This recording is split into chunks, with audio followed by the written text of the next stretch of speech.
बिस्मिल्लाहिर्रहमानिर्रहीम अस्सलाम वालेकुम व्यूअर्स। आज हम नई वीडियो के साथ आए हैं इंटरनेशनल कमर्शियल टर्म्स। आपको मालूम है ये बहुत फेमस एक टर्मिनोलॉजी है जो इंपोर्ट एक्सपोर्ट में यूज़ होती है। और आपको मालूम है अभी रिसेंटली 2020 जो है वो इनको टर्म्स फ्रॉम 13 टू 11 रिड्यूस किए गए हैं और अब 11 इनको टर्म्स हैं। तो आज की वीडियो में हम मुख्तसर तौर पे आपको इनको टर्म्स से मुतारफ़ कराएंगे। वैसे तो आपको मालूमात भी है, लेकिन बहुत सारी चीज़ें ऐसी होती हैं इनको टर्म्स में जो मालूमात होने के बावजूद भी जो है वो इल्म में नहीं होती, और उसको उसको अप्लाई नहीं किया जा रहा होता अपने रोज़मर्रा के ट्रांजैक्शंस में।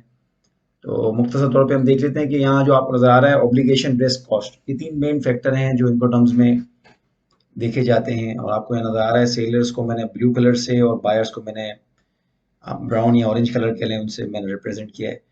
नॉर्मली 11 इनको टर्म्स हैं, इसको हमने कैटेगरी में 2 कैटेगरीज में डिवाइड किया हुआ है आईसीसी ने भी।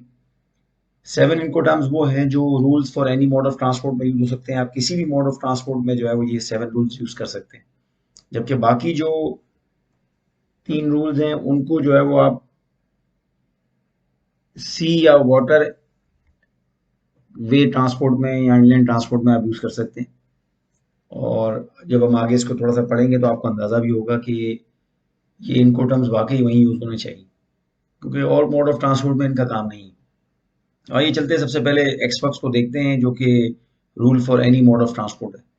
और मैं ये चाहूँगा कि साथ साथ आप चैनल को सब्सक्राइब भी कर दें, और हमारी एक वीडियो है how to search international buyer, उसको भी ज़रूर देखें और लाइक और सब्सक्राइब ज़रूर करें। एक्सपर्ट्स के बारे में आपको जैसे मालूम है कि जिस तरह नॉर्मली हम डोमेस्टिकली एक्स फैक्ट्री का लफ्ज़ यूज़ करते हैं, ये भी जो है वो एक्सपर्ट्स एक इसी तरह का लफ्ज़ है। बस फ़र्क सिर्फ इतना है कि एक्स फैक्ट्री में जो है वो आप एक शहर में मौजूद होते हैं और आपका जो है वो सप्लायर किसी दूसरे शहर में होता है। आपका सप्लायर आपसे कहते हैं आप मेरी फैक्ट्री पर आ जाएं और मेरी फैक्ट्री से जो है वो मेरा माल ले जाएं, और मुझे जो है वो सिर्फ मुझे मैं आपको मटेरियल पैक करके दे दूंगा, आप अपना ट्रक वहाँ भेज दें मेरी फैक्ट्री पर और माल ले जाएं। तो ये भी इसी तरह की टेक्नोलॉजी है। वहाँ सिटी टू सिटी ट्रांजैक्शन हो रही होती है, यहाँ इंटरनेशनल ट्रांजैक्शन हो रही है कि आपका जो सप्लायर है आप उसको ये कह रहे होते हैं कि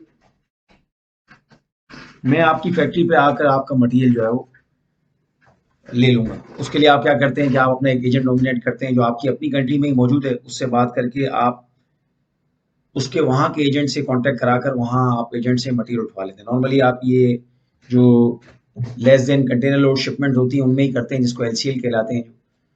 और ये इसलिए आप करते हैं ताकि आपका फ्रेट बच सके। वजह ये होती है कि जब आप अपने सप्लायर्स को कहते हैं सप्लायर को कि भाई आप बुकिंग कर लें या आप मुझे मेरा मटेरियल यहाँ भेज दें, तो उसमें कॉस्ट बहुत आती है, तो आप कहते हैं कि भाई नहीं, हम आपकी फैक्ट्री से उठा लेंगे और फिर सारा फ्रेट आप बेयर करते हैं।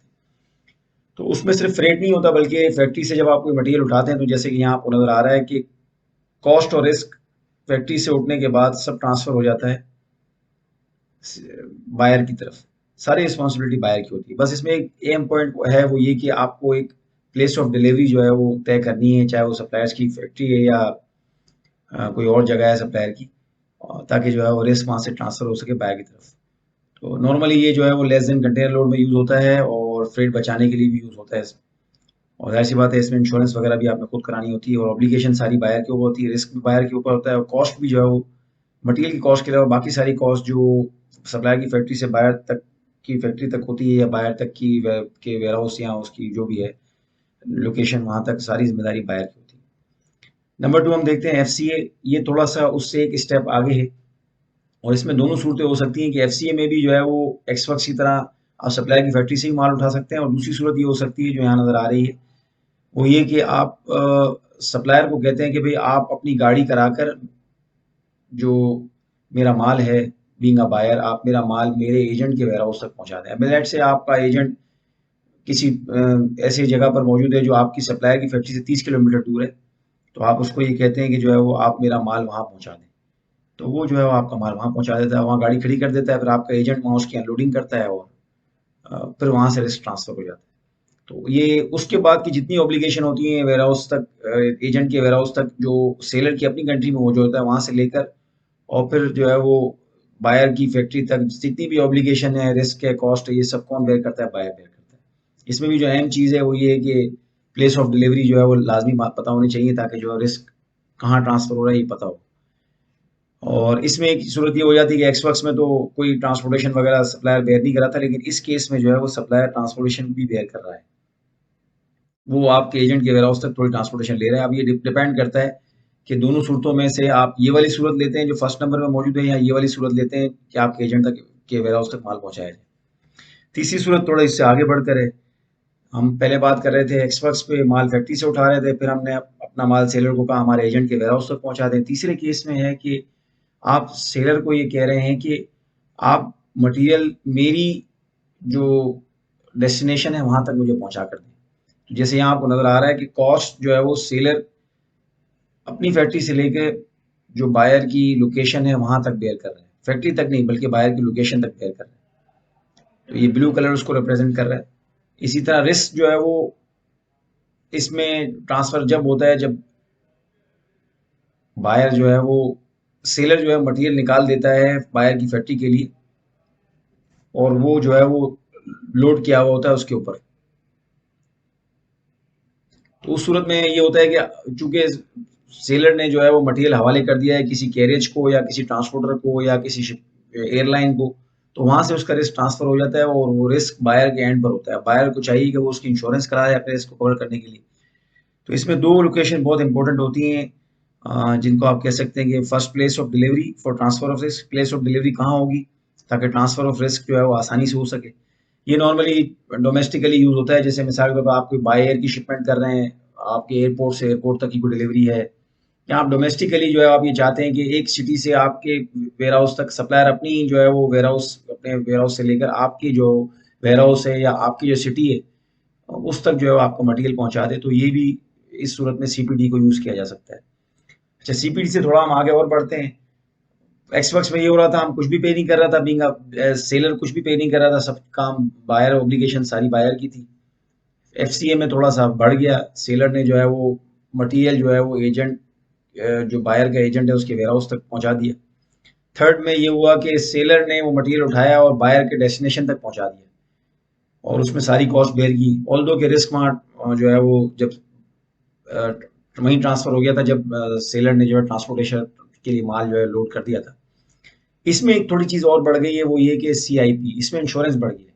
पहले ये था कि उसमें कॉस्ट शामिल थी सिर्फ और ट्रांसपोर्टेशन और फ्रीट वगैरह शामिल था। इसमें एक और चीज़ एडिशनल ऐड हो गई है कि इसमें जो है वो इंश्योरेंस ऐड हो गया। अब जब इंश्योरेंस ऐड हो गया है तो जाहिर सी बात है फिर रिस्क भी जो है वो सेलर के एंड पर होता है कि वो सेलर उसको बेयर करता है। अब देखिए यहाँ जैसे आपको नजर आ रहा है कि कॉस्ट की हद तक तो बेयर कर लिया है उसने बायर की प्लेस तक, और रिस्क भी जो है वो इंश्योरेंस से पहले तो यहाँ तक है, लेकिन इंश्योरेंस के बाद रिस्क वहीं तक जा रहा है जहाँ सेलर जहाँ बायर ने जो है अपना डेस्टिनेशन बताया जहाँ उसको माल चाहिए। तो ये नॉर्मली ये लोकल ट्रांसपोर्ट, ये लोकल जो आपकी डिलीवरीज होती हैं उनमें भी इस्तेमाल हो सकता है और बायर की शिपमेंट्स वगैरह में भी ये इस्तेमाल हो सकता है। इसमें भी दो लोकेशन इंपॉर्टेंट है, फर्स्ट प्लेस ऑफ डिलीवरी और रिस्क ट्रांसफर के लिए, और प्लेस ऑफ डेस्टिनेशन जहाँ आपने अपने बायर को मटेरियल डिलीवर करना है। और इसमें इंश्योरेंस जो है वो सेलर की ऑब्लिगेशन होती है। इससे आगे बढ़कर हम आ जाते हैं थोड़ा सा, तो कहलाता है डीएपी, डिलीवरी एट प्लेस। अब डिलीवरी एट प्लेस का मतलब ये है कि सप्लायर ने अपनी फैक्ट्री से माल को उठाना है और बायर की जो है वो फैक्ट्री तक मटेरियल डिलीवर करना है। अब उसमें सारे कॉस्ट और रिस्क जितने भी होते हैं वो सब इन्वॉल्व होते हैं, वो सेलर के शोल्डर पे होते हैं। उसकी ऑब्लिगेशन होती है कि उसने मटेरियल जो है वो सेफ एंड साउंड कंडीशन में बायर की लोकेशन तक पहुंचाना है। और इसमें जो है वो एग्जैक्ट प्लेस ऑफ डेस्टिनेशन बहुत इंपॉर्टेंस रखती है। अब आप ये सोच रहे होंगे कि जो है वो जब हम सीआईपी को देख रहे थे, सीपीटी को देख रहे थे, तो वो कुछ और था और वो भी यही था तकरीबन, और अगर डीएपी को देख रहे हैं तो ये कुछ और है। लेकिन डीएपी में आप ये देखिए कि सेलर जो है वो इंश्योरेंस नहीं करा रहा, सीआईपी में सेलर इंश्योरेंस करा रहा था।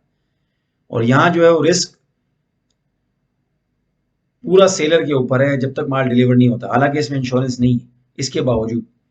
तो इसमें ये फर्क है कि डीएपी में जो है वो इंश्योरेंस ना होने के बावजूद भी पूरी ऑब्लिगेशन और रिस्क और कॉस्ट जो है वो सेलर के शोल्डर पर होती है। और ये भी नॉर्मली जो है वो आपके क्रॉस बॉर्डरिंग, या आप कोई क्रॉस बॉर्डरिंग हो रही है, जैसे यूरोप में कोई क्रॉस बॉर्डरिंग हो रही है, इटली से स्पेन कोई मटेरियल जा रहा है, या पाकिस्तान से इंडिया, इंडिया से पाकिस्तान, या अफगानिस्तान से इंडिया, इंडिया से अफगानिस्तान, या पाकिस्तान से अफगानिस्तान, अफगानिस्तान से पाकिस्तान, या क्रॉस बॉर्डरिंग कहीं भी हो रही है, तो इस तरह की डिलीवरी एट प्लेस जो है वो यूज़ की जा सकती है और नॉर्मली लोग यूज़ भी करते हैं। थोड़ा इससे आगे आते हैं तो डिलीवर्ड एट प्लेस अनलोडेड। पहले ये हो रहा था कि वहां आपने उसके बाद जो इनपुट हमारे पास है वो है DPU, delivered at place unloaded.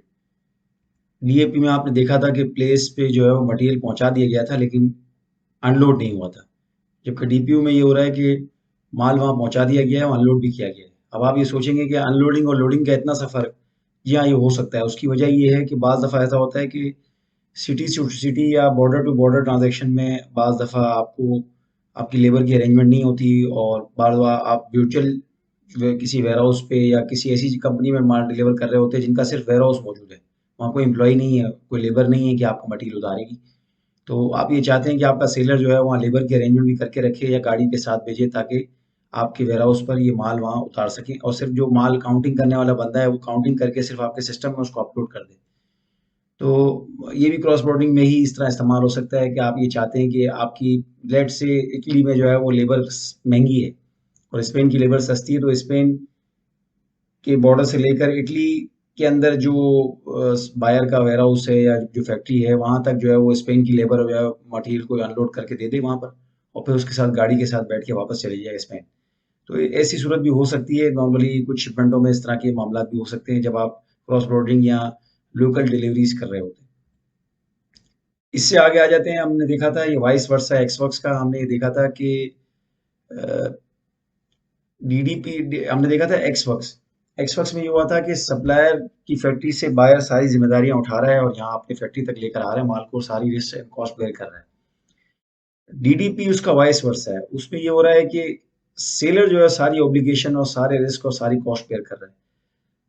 All दो केस में इंश्योरेंस शामिल नहीं है, लेकिन अपनी अपनी फैक्ट्री से लेकर सेलर और बायर की फैक्ट्री तक जो भी इसमें अखराजात आएंगे, चाहे वो इम्पोर्ट की ड्यूटीज एंड टैक्सेस ही क्यों ना हो बायर की कंट्री में, वो भी सब वो जो है वो पे करेगा। तो ये आप समझ सकते हैं कि ये नॉर्मली जो है वो आप कुरियर कंपनीज जो होती हैं वो लोग इस तरह की सर्विस यूज करते हैं, या किसी ने आपको कोई फ्री ऑफ कॉस्ट शिपमेंट भेज दी है, या आपको कोई रिप्लेसमेंट शिपमेंट भेजी है, या कोई आपको सैंपल भेज रहा है फ्री ऑफ कॉस्ट, तो इस तरह की सूरत में जो है वो आपको डीडीपी टर्म आपकी जो है वो आपके लिए फायदेमंद रहती है और लोग इस पे काम करते हैं। या कभी ऐसा भी होता है आपका माल डैमेज हो गया था और आप कोई नया मटेरियल जो है सप्लायर ने आपको भेजा है उसकी रिप्लेसमेंट में, तो आप उसको कहेंगे भाई मुझे डीडीपी में भेजें आपको, मैं तो सारी पहले ही कॉस्ट बेयर कर चुका हूँ। तो ये भी एक बहुत अहम टर्म है। और सबसे आखिरी टर्म है rules for any mode of transport के लिए। आगे हम फिर जो है वो inland water and sea transport के लिए देखेंगे कि कौन से इनपुट हम इस्तेमाल होते हैं। अब ये सबसे पहला इनको टर्म है तो इन काउंटिंग आठवां नंबर इसका, लेकिन 8 नंबर पे FAS free alongside ship rules for sea and inland waterway transport.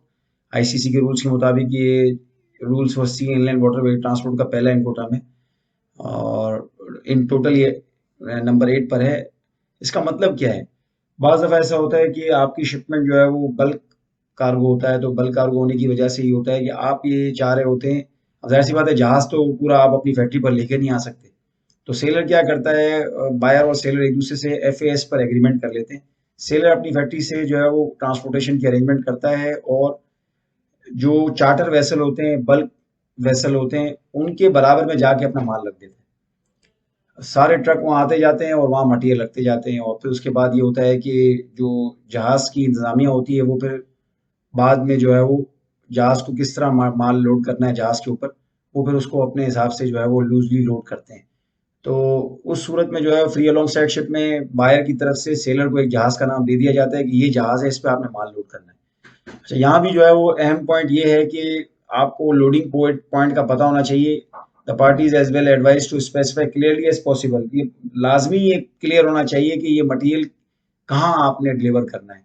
Seller को ये पता होना चाहिए, और बायर भी जो है एग्जैक्ट लोकेशन बताए ताकि सेलर वहीं जाके माल अनलोड करे। उसकी वजह ये है कि अगर जहाज से कहीं दूर माल अनलोड करेगा तो दोबारा ट्रांसपोर्टेशन की कॉस्ट आ सकती है।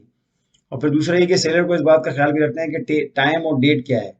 जिस टाइम पर और जिस डेट पर बायर ने जो है वो माल वहाँ पहुँचाने का कहा है आपको, तो आपको वहाँ उस डेट और उस टाइम पे माल पहुँचाना है। जैसे ही आपने माल वहाँ डिलीवर कर दिया, जहाज के बराबर में रख दिया, फ्री अलोंग साइड शिप रख दिया, आपकी जिम्मेदारी खत्म। सेलर की सारी रिस्पॉन्सिबिलिटी, सारी ऑब्लिगेशन खत्म हो गई। अब सारी ऑब्लिगेशन, रिस्क और कॉस्ट ये बायर के ऊपर है कि वहाँ जो जहाज के बराबर में माल पड़ा है और जहाज पर लोडिंग से लेकर और अपनी कंट्री तक माल लाने तक जो है सारी जिम्मेदारियां जो है वो ये बायर की हैं, और इसमें जो है वो इंश्योरेंस भी बायर ही कराएगा। तो ये normally bulk cargo, break bulk cargo में ये एफएस की टर्मोलॉजी यूज होती है। नंबर 9, उससे थोड़ा आगे आ जाते हैं। पहले हम ये कर रहे थे, हमने एक्सपर्ट्स में देखा था माल लोड हो रहा है और ये हो रहा है। अब इनलैंड और वाटर ट्रांसपोर्ट में ये हो रहा है कि हम ये देख रहे हैं कि पहले हमने जहाज के बराबर में माल ला के रख दिया, अब वो ब्रेक बल्क या बल्क कार्गो जो भी है। अब लेट से आपकी कोई कंटेनराइज शिपमेंट है या आपकी कोई ऐसी शिपमेंट है जो बल्क कार्गो, तो लेकिन बायर ये चाहता है कि उसका माल आप जो जहाज उसने उसका नाम दिया है उसके अंदर लोड करके उसको दें, ये आपकी जिम्मेदारी। तो नॉर्मली ये कंटेनराइज शिपमेंट में एफओबी यूज होता है, जिसमें बायर जो है वो सेलर जो है अपना माल उठाता है फैक्ट्री से, सारी एक्सपोर्ट की क्लियरेंस कराता है, ट्रांसपोर्टेशन बेयर करता है और टर्मिनल के चार्जेस वगैरह बेयर करता है और माल जो है जहाज पर लोड कर देता है, लोड करवा देता है, और टर्मिनल के चार्जेस वगैरह सब जो भी जो ऑफलोडिंग ऑनलोडिंग चार्जेस होते हैं कंटेनर की वो सब बेयर करता है और माल जहाज पर चढ़वा देता है। इसमें भी जो है वो इंश्योरेंस की जिम्मेदारी जो है वो अ, इस सूरत में सेलर की नहीं होती बल्कि बायर की होती है, क्योंकि बायर ने ही जहाज का नाम दिया होता है पोर्ट ऑफ लोडिंग के कहाँ माल लोड होना है। इस सूरत में जो है वो ज़रूरी है कि आप सेलर को जो है वो जहाज का कट ऑफ डेट, यानी किस दिन जहाज जो है वो माल लेना बंद कर देगा और किस दिन जहाज जा रहा है, वो सब डिटेल आप जो है वो सेलर को दे दें। तो सेलर उसके बाद जो है वो फिर सेलर का रिस्क वहाँ से ट्रांसफर हो जाता है जब माल जहाज पर लोड हो जाता है, क्योंकि फिर वो शिपिंग कंपनी की ऑब्लिगेशन में आ जाता है, उनके पोजीशन में आ जाता है।